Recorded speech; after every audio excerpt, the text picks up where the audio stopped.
అందరికీ నేను Stephen. So నేను చెప్పబోయే విషయం దేని గురించి అంటే పాపం గురించి. సో మనం చేయాల్సిన పని ఏంటి అంటే రికగ్నైజేషన్. సో మనల్ని మనం రికగ్నైజేషన్ చేసుకోవాలి. మన మీద ఎటువంటి పాపము ఏలుబడి చేస్తుందో, మనం ఎటువంటి పాపపు పనులకి తొందరపడిపోతున్నామో, ఎటువంటి ఆలోచన కలిగి మనం నడుస్తున్నామో, ఎటువంటివి మనం చూస్తున్నామో, ఎటువంటివి మనం ఆచరణలో పెట్టుకుంటున్నామో అవన్నీ మనం గ్రహించుకోవాల్సిన అవసరం మనకి ఎంతైనా ఉంది. దేవుడైతే ఏం చెప్పాడు అంటే, సో మనం చేస్తున్న ప్రతి ఒక్క పనిని దేవునికి అప్పగించాలని చెప్పాడు. అది పాపమైన పని అయినప్పుడు ఎలా అప్పగించగలుగుతావు?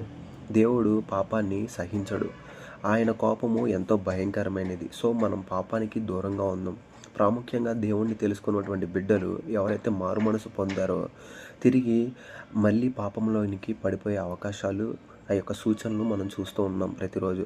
సో అటువంటి వారికి ఇంకా బలంగా ప్రార్థనలు నాటుకుపోవడానికి, విశ్వాసంలో ఇంకా ముందుకెదగడానికి మిమ్మల్ని మీరు గ్రహించుకోమని నేను చెప్తూ ఉన్నాను. రోజు మీరు చూసే ప్రతి ఒక్కటి జ్ఞాపకం చేసుకోండి. ఏం చూస్తున్నారో, మీరు ఏదైతే చూస్తారో అది మీ మీద ప్రభావితం అయితే చేస్తుంది.